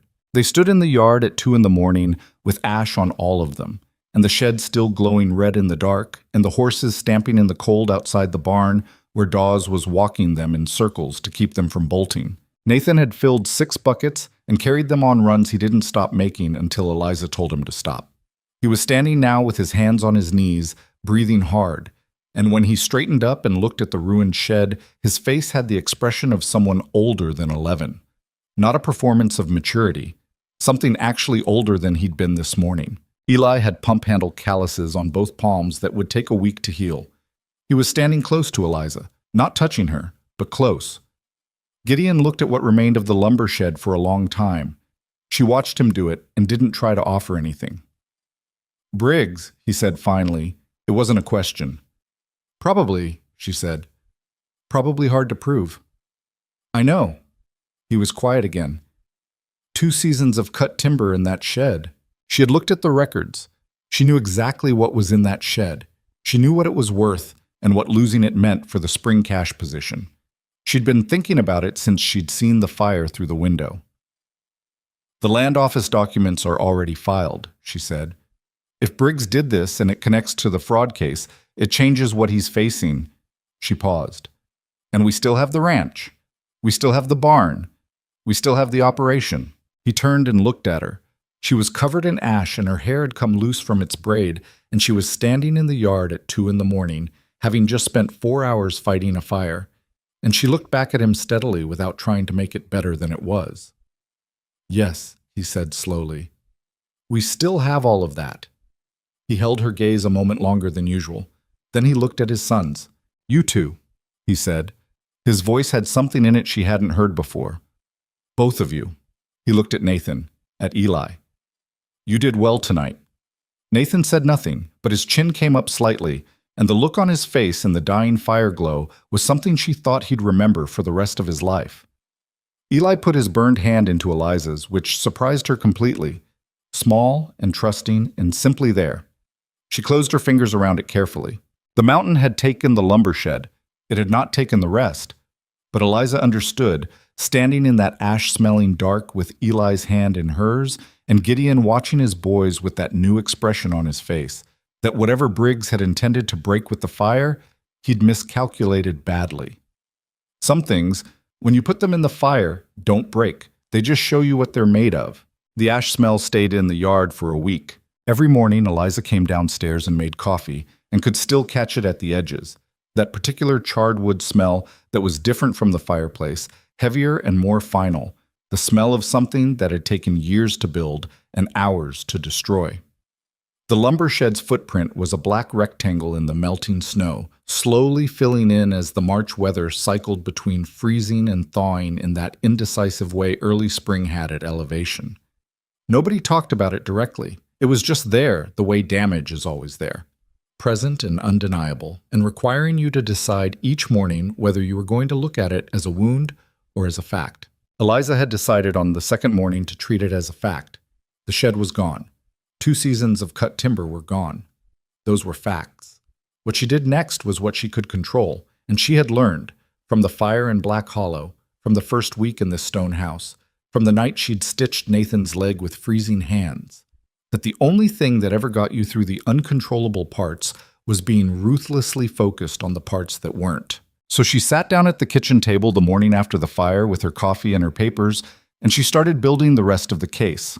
The land office investigation that Cord Albrecht had set in motion was already moving, but it was moving the way official things move when the person being investigated has spent years making himself useful to the right people. Briggs had friends in Black Hollow. He had favors owed, relationships cultivated, the specific social gravity of a man who had been present long enough that people confused his familiarity with trustworthiness. The initial documentation Eliza had filed, the pricing discrepancies, the 4 years of systematically undervalued contracts, was solid. But solid wasn't always enough when the other side had the advantage of established credibility. The fire changed the equation. She documented everything. The date and time of Briggs's visit to the ranch and his comment about it being a shame if things went sideways. The date she had submitted the initial complaint documentation to the land office, 11 days before the fire. The date of the fire. The names of every person present that night. The inventory of what had been in the shed, valued at correct market rates with sourced comparisons. The weather conditions, because weather conditions mattered when you were arguing arson versus accident, and a fire that started at the windward end of a timber shed during a windstorm was not an accident. It was a choice made by someone who understood how fire worked. She wrote it in the flat, numbered language of accounting records and formal complaint, which was the language that carried the most weight in rooms full of men who had already decided that emotional argument was beneath their consideration. She had learned this lesson slowly and bitterly over years of being a young woman in professional spaces, that the surest way to be dismissed was to be correct and passionate simultaneously, because passion gave people somewhere to put their discomfort that wasn't the argument itself. Numbers gave them nowhere to go. Dates gave them nowhere to go. A documented timeline with 11 days between a threat and a fire gave them absolutely nowhere to go. Cord Albrecht came by on a Thursday, and she had him sit at the table and read through everything she'd compiled. He read slowly. He turned pages back and reread sections. When he was done, he set the papers down and looked at her with the particular expression of a man reassessing something he thought he'd already understood. "This is solid work," he said. "It needs one more thing," she said. "The other ranchers need to come forward formally, not just letting me look at their records, signing their names to a sworn statement." He looked at her carefully. "Some of them won't." "I know. The ones who signed Briggs's new contracts are scared of the repercussions, and that's a legitimate fear. I'm not going to pretend it isn't." She folded her hands on the table. "But I think Hooper will, and Purvis, and you." Three names. 3 names with 4 years of documented evidence and a fire 11 days after a filed complaint, she said. "It's enough to make continuing the cover uncomfortable for the people providing it. Briggs's relationships in that office survive as long as supporting him costs nothing. The moment it starts costing something, they recalculate." Cord was quiet for a moment. He turned the top document over in his 2-fingered hand, a habit she'd noticed he had when he was thinking. "You know what you're asking these men to do. Standing against Briggs openly, that's a real risk to their operations. Briggs still has buyers they depend on." "I know," Eliza said. "I'm asking them to take a short risk to stop a long one." "And you believe they will?" "I believe Hooper will because I showed him the numbers and watched him understand what had been done to him for 4 years. And a man who feels that particular way doesn't stay quiet because it's convenient." She paused. "And I believe Purvis will because he's too stubborn to let someone else act when he could." Cord almost smiled at that. "You figured Purvis out." "He's not complicated," she said. "He just needs to feel like the decision is his." Cord took the papers. He stood, put on his coat, and paused at the door. "Gideon know how much of this is your doing?" She thought about that honestly. "He knows what I've been working on. We talked about the contracts together." "That's not what I asked." She met his eyes. "Then yes, he knows." Cord nodded once. "Good," he said, and went out. Getting Hooper and Purvis to sign took 2 more visits, one to each ranch, both of which Gideon offered to ride with her for, and both of which she did alone, deliberately. This was her argument to make. She needed the ranchers to see her as the person who had built it, not as someone's wife carrying papers on her husband's behalf. The distinction mattered. It would matter later, too, in ways she was already thinking ahead to. Hooper signed after 20 minutes of careful review and one long silence during which he looked out his window at his property and did the private arithmetic of risk that every person does when they're deciding whether to act on something that frightens them. She didn't push him during the silence. She let him arrive at it himself. "My wife said from the beginning something was wrong with those contracts," he said when he picked up the pen. "She was right," Eliza said. "Yeah," he signed. "She usually is." Purvis took longer and required more of the specific conversational work of making a stubborn man feel that the conclusion he was being led to was one he had reached independently. By the end, he was explaining the logic back to her as though he'd developed it himself, which she considered a complete success and said nothing about. She rode back from Purvis's ranch in the late afternoon with the papers signed and the mountain doing its late spring thing where the light came at a low angle through the new-leafed aspens and made everything look briefly generous. She was tired in the bone-deep way of someone who had been running on determination for 3 weeks and was only now noticing the toll. Gideon was in the yard when she rode in, coming from the direction of the new shed foundation he and Nathan had been laying. He had stone dust on his coat and his hands. He watched her dismount and tie the horse with the patient, observant attention he gave everything. "Done?" he asked. "Done," she said. "Hooper and Purvis both signed." He looked at her for a moment. "You went alone?" "Yes." He didn't argue with it. That was one of the things about him she had come to appreciate in the particular way you appreciate things that cost the other person something. He had opinions about her going to 2 ranches alone in the early spring mud, and he held them privately and let her do the work she needed to do. That kind of restraint, she knew, wasn't nothing. For a man like Gideon, it was closer to everything. "Cord takes it in tomorrow," she said. He nodded. He held the horse while she unsaddled. That was all. The formal investigation opened in mid-April. Eliza did not attend the proceedings. She was not invited, and her presence would have given Briggs's people something to make an argument about, and she had not built this case carefully for 3 months to hand them a distraction. She sent the documents in with Cord. She stayed on the mountain and taught Eli his letters, and helped Nathan with the shed foundation and made dinner, and waited. Waiting was its own discipline. She had never been particularly good at it. Gideon, who had more experience than she did with the particular patience required by things you couldn't control, stayed close to the ranch those weeks in a way she recognized as deliberate. Not hovering, just present. He found things to do that kept him within earshot, and once or twice she caught him watching her from across the yard or the room with an expression that she had finally, after months of puzzling at it, found the right word for: concerned. He was concerned about her. Not in the managing way of someone who thought she couldn't handle difficulty, but in the private, careful way of someone who has decided that another person's difficulty matters to them and isn't sure yet what to do with that fact. She found it easier to acknowledge than she expected. The outcome came back through Cord Albrecht on a Thursday afternoon in late April, one of those spring days where the sky was so clear it looked artificial and the mud in the yard had finally dried enough to walk across without leaving tracks. Cord rode in alone. He came to the door and Eliza opened it before he knocked, because she'd seen him coming up the approach road and had been standing at the window for the last 10 minutes, pretending she was watching for something else. "It went through," Cord said. She let out a breath she had been holding for approximately 3 weeks. He came in and sat at the table and told them the full outcome. Restitution assessed against Briggs's operation for 7 separate ranching accounts going back 4 years. The amounts varied by ranch, but in aggregate represented a significant judgment. Briggs barred from acting as commodity broker in the district for 5 years. The sabotage of the Reiner irrigation ditch formally acknowledged in the official record as deliberate, which opened a separate civil liability. "He's fighting the restitution order," Cord said. "His lawyer is already filing objections." "He'll lose," Eliza said. Cord looked at her. "You sound sure."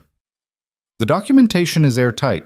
Every objection his lawyer files will require engaging with the specific numbers, and the specific numbers are correct." She paused. "He knows it too. The filing is about delay, not reversal." "Still costs time," Cord said. "Yes," she agreed, "but not the outcome." She was right about that. The objections were filed, reviewed, and dismissed over the following 6 weeks. The restitution orders were enforced before the end of May. It wasn't fast and it wasn't painless. The legal costs ate into what they recovered, and the 2 ranchers who had signed Briggs's new contracts faced an awkward period of renegotiation that was nobody's favorite process. But it was done. The thing she had set out to do from a kitchen table in March, with ash still on her hands from a fire someone had set to stop her, was done. The afternoon Gideon heard the final confirmation from Cord, he came inside and stood in the kitchen for a moment in the way he had of processing significant information physically before he spoke about it, very still, very contained, looking at nothing in particular. "It's done," he said. Eliza looked up from the bread she was shaping. "The restitution too? Enforced and paid. Cord just got word from the commissioner's office." He paused. "We get enough back to rebuild the shed properly, some left over." "How much left over?" He told her. She turned the number over in her mind against the cost she'd been tracking. "Enough to start the east pasture fence you've been putting off," she said, "and enough left after that for the schoolroom repairs before fall." He looked at her. "You've already been thinking about what to do with it." "I've been thinking about it for 6 weeks, she said. "What else was I going to do while we waited?" The corner of his mouth moved. She had come to love that small movement. The almost smile that was as close as his face usually got to expressing the thing underneath it, the thing he was still, even now, learning to let show. She set the bread aside and turned around fully. He was standing in the middle of the kitchen with his hat in his hands. That posture she knew by now, the one that meant he was preparing to say something that required effort. She waited. She had learned to wait for him the way you wait for a spring that runs slow and cold and clean. It took longer, but it was always worth it. "I need to say something," he said. "All right. I'm not good at this." "I know," she said. "Say it anyway." He looked at his hat, looked at her. "When I came to your door in Black Hollow, I told you it was practical, that I needed someone for the boys and the house, and you needed somewhere to go." He stopped, started again. "That was true. I want you to know I wasn't lying when I said it."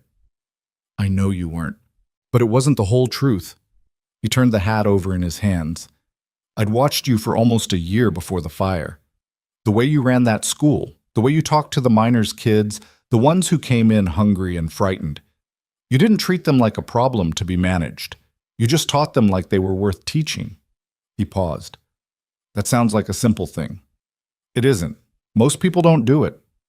She was standing very still. "I told myself I was being practical," he said. "And I kept telling myself that the whole drive up the mountain and the first week after, when you were making the burned bread and fighting with Nathan and scrubbing the grease off my walls at 6 in the morning." He almost smiled at that, a real one, briefly. "But somewhere in there I stopped being practical about it." He met her eyes directly, the way he looked at her when he was being fully honest. No deflection, no looking at the fire or the floor, just straight at her. "I love you," he said.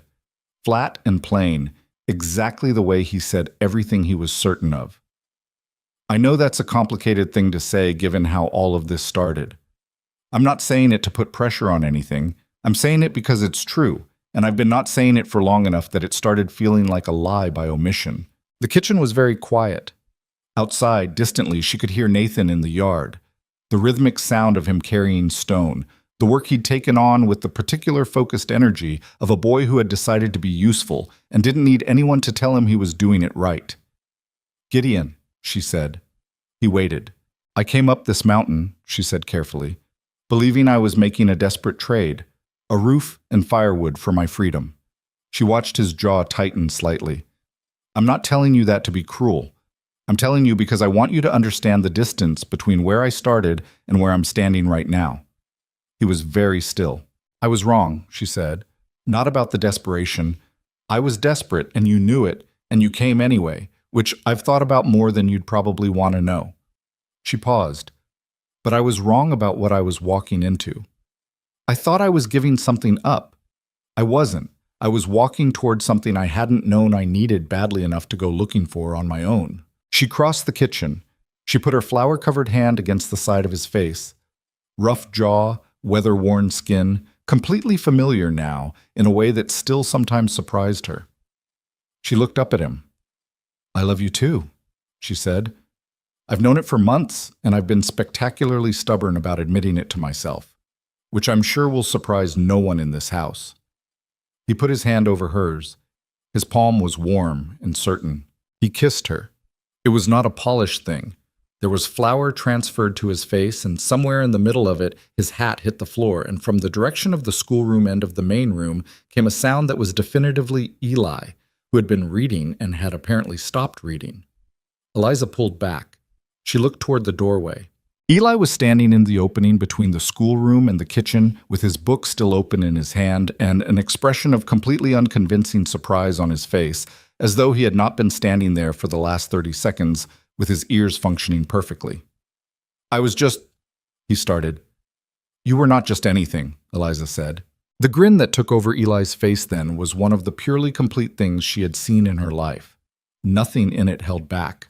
No performance, no caution, just a boy who was 8 years old and deeply pleased with the state of the world. From outside, "Eli, what happened?" Nathan, who had apparently heard the silence change quality. "Nothing," Eli called back, at a volume calibrated to convey the precise opposite. A pause. Then boots on the porch steps. Nathan came through the door and read the room with the quick, sharp intelligence that was his defining characteristic. Eliza and Gideon standing close, flour on Gideon's jaw, Eli grinning in the doorway, the general atmosphere of something having shifted permanently. He looked at his father. A long moment, father and oldest son, Some wordless exchange between them that Eliza could see but not fully read. Then Nathan looked at Eliza. Something in his face that was not the 11-year-old who had thrown bread across the table on her first night in this house. Not the boy who had looked at her with cold calculation and decided she would leave eventually, like all the others. Something older and quieter than that. Something that had been building since the night she'd stitched his leg and told him he could make as much noise as he wanted, and she wouldn't think less of him for it. "About time," he said. He said it to the room in general. Then he went back outside. Gideon made the low, rusty sound that was his laugh. Eli sat down on the kitchen floor in the complete physical expression of his delight. Eliza stood in the middle of it all and laughed until her eyes watered, which she had not done in so long she'd half forgotten what it felt like. It felt like the particular relief of something that has been held together by effort for a long time, finally being allowed to rest. Summer arrived in this valley below the mountain like a slow, generous argument for staying. The snow retreated up the high peaks, and the lower slopes went green. Not the tentative gray-green of late spring, but the full, committed green of a place that had made a decision. The creek ran fast with snowmelt, and the horses stood in the pasture in the long evening light, and the days grew long enough that Eli sometimes fell asleep at the dinner table before dark because he'd spent 12 hours outside and had nothing left. The lumber shed went up properly this time. Stone foundation, right spacing for the drying bays, the design Gideon had been meaning to build for years and had finally built because there was no longer the old version to make it unnecessary. Nathan carried stone for 3 weeks and complained about it exactly twice, both times into the middle distance rather than at anyone in particular, which was his version of venting without escalation. Cord Albrecht sent 2 ranch hands for the heavy framing work, no explanation offered and none asked for. That was how things worked on the mountain. The help arrived when you needed it, and the accounting happened in kind over the following years in ways nobody kept formal track of. Eliza watched the shed go up from the kitchen window while she was teaching, and thought about the other shed, the one that had burned, the one she'd stood in the yard and watched burn with Eli's small burned hand in hers, and felt the specific complicated emotion of watching something be rebuilt. It wasn't the same. It would never be the same shed. But it was a better one, and sometimes that was how loss worked. It cleared the ground for what you would have built if you'd known better from the start. The schoolroom expanded organically, the way things expand when they're needed. Hooper sent his daughter Frances in July, a 9-year-old with a mind like a steel trap and no patience for imprecision, who demolished Eli in arithmetic within the first week and made him so furious about it that he went away and practiced with the kind of dedication he'd previously reserved only for carving his shapeless wooden objects, and came back 2 weeks later able to match her.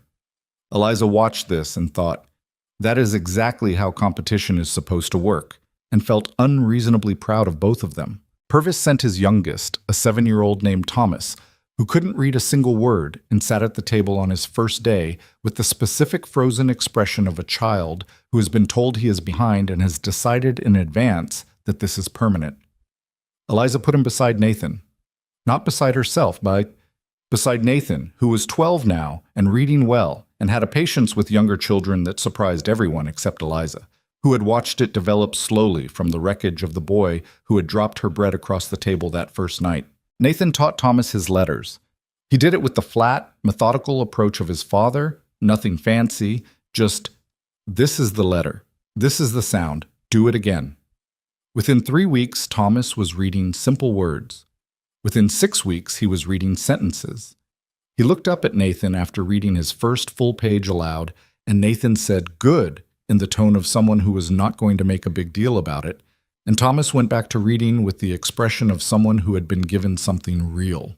Eliza sat in the corner watching this and thought about what teaching actually was. Not the performance of knowledge from a person who had it to a person who didn't. Something more like the careful transfer of belief, the belief that the thing you were trying to learn was learnable, that the gap between where you were and where you needed to be was crossable, that the person across from you thought you were worth the effort of crossing it. That was the whole mechanism. Everything else was just method. Nathan had learned that from somewhere. She thought she knew where. On an evening in July, with the sky still fully light at 8 and the air warm for the first time without qualification, Gideon found her on the porch with her tea going cold in her hand and the far ridge going purple in the late light. He sat down beside her, close enough. The way they sat now, the specific proximity of people who have stopped negotiating the distance between them. "You're quiet," he said. "I think sometimes." "You think constantly," he said. "Tonight's different." She turned that over.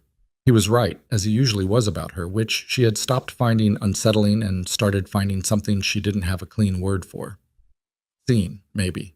The feeling of being seen accurately by someone who is not trying to see you in any particular way. "I was thinking about Black Hollow," she said, "the night after the schoolhouse burned.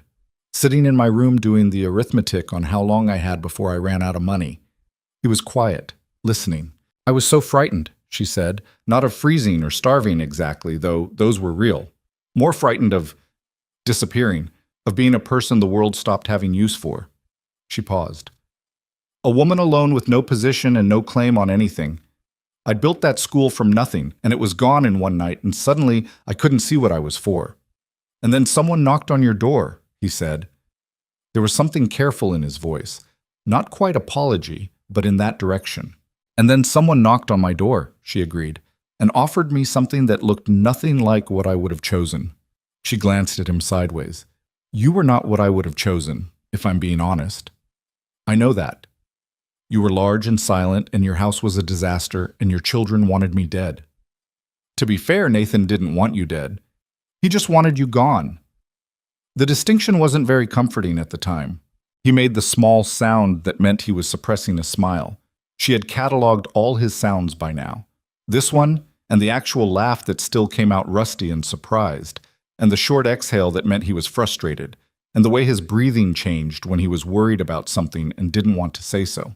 "The thing I keep coming back to," she said, "is how close I came to saying no. Standing in that room the night before dawn, I almost didn't come to the livery." She looked at the valley below them, the long shadows of the summer evening falling across the green. "I had a whole argument prepared for staying, for finding another way." "What changed your mind?" She thought about it honestly. "I couldn't finish the sentence," she said. "I'll stay and—" I couldn't say what came next. Every version of staying led somewhere I couldn't see a way through. She paused.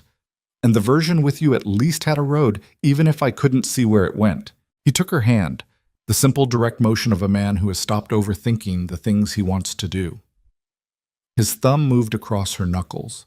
That small motion that had become, without either of them naming it, the gesture that meant, "I'm here, I know you're there, that's enough." "I want to tell you something," he said. She waited. "Clara, when she was dying, she made me promise to keep the boys here, on the mountain, said she didn't want them growing up somewhere smaller." He paused. "I kept that promise. But there were years when I thought it was the only thing I was doing right, keeping them fed and kept and on the land she wanted for them. That was the whole inventory." She didn't say anything. She held his hand and let him say it. "You didn't save them," he said. "I know that's probably what it looks like from the outside, and I know some people in the valley probably think that's what happened. The schoolteacher came up and fixed the Vale household." His voice had a dry edge on the word fixed. "But that's not what you did. Nathan saved himself. Eli was always going to be fine. He just needed time." He paused. "What you did was make it possible for me to see them clearly again, because I had something other than the weight of it taking up all the space." Eliza felt the truth of that land somewhere deep and careful inside her. "We did it together," she said finally. "Yes," he agreed. "We did." From inside the house, she could hear the boys, Eli's voice and Nathan's answering, some low argument about something trivial, the kind brothers have, because arguing is also a language of closeness. The fire was going despite the warmth of the evening because Eli insisted on it, and nobody had strong enough feelings against it to argue. The terrible carved sparrow, still on the shelf above the fireplace, she had refused every offer to replace it with something better, caught the firelight through the window. She thought about the woman she'd been in that Black Hollow boarding house room, doing the arithmetic of her own diminishment. She thought about the 37 cents, and the burnt bread, and the iron skillet, and the way it had felt to haul water with bleeding hands in the dark of a mountain winter, certain every morning that she was one wrong move from catastrophe.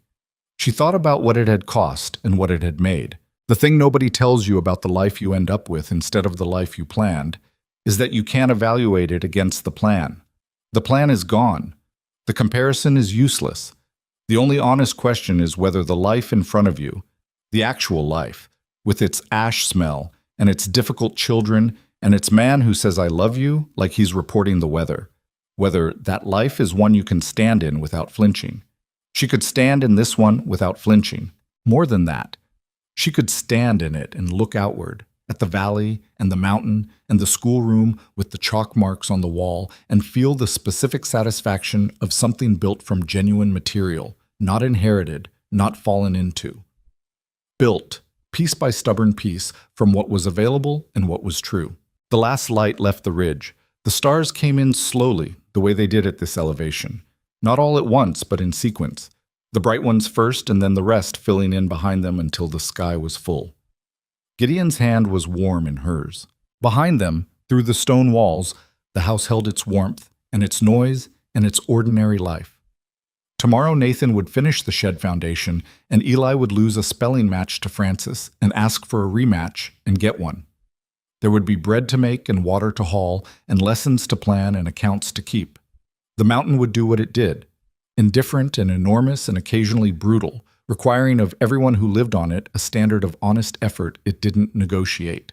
She had arrived here with 37 cents and a burned-down past and a fear she'd never told anyone the full shape of. She was leaving neither of those things behind. You didn't leave things like that behind. They became part of the material you were made of.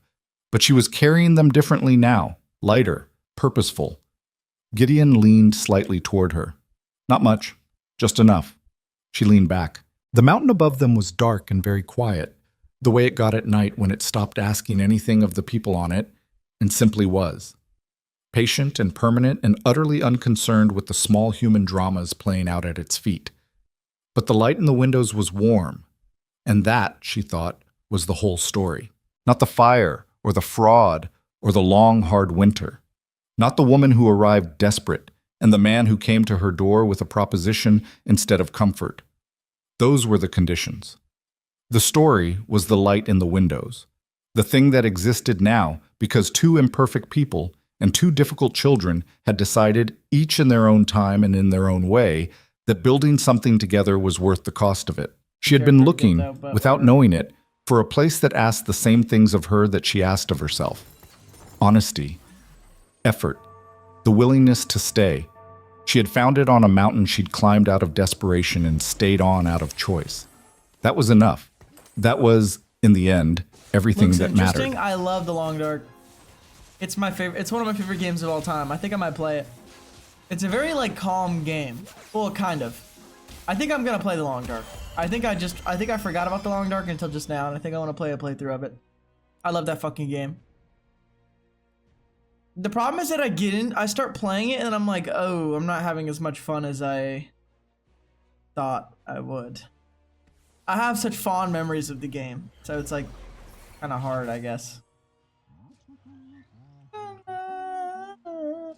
Life is too short, but I will look for you.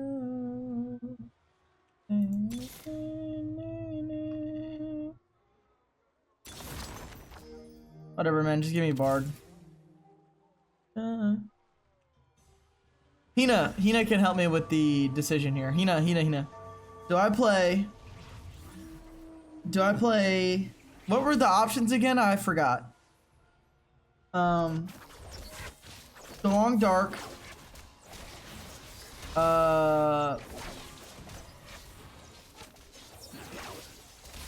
Honestly, I think I'm just gonna play Long Dark, honestly. Gas Station Simulator, yeah, it's mainly between, yeah, those are the ones, thank you. Yeah, did I play those? Also, guys, did I fall off? I went live and there's only 3 people here. Did I fall off, guys? What do we think? Is Brumbo Jingus over? People be busy, I think. Nobody tuned into me yesterday, really. Yesterday was cooked. I'm worried it was today. I've had a lot of anxiety about it. I'm like, uh-oh, Brumbo Jingus fell off. I did. You did what? You were there? You weren't even there as much as you usually are.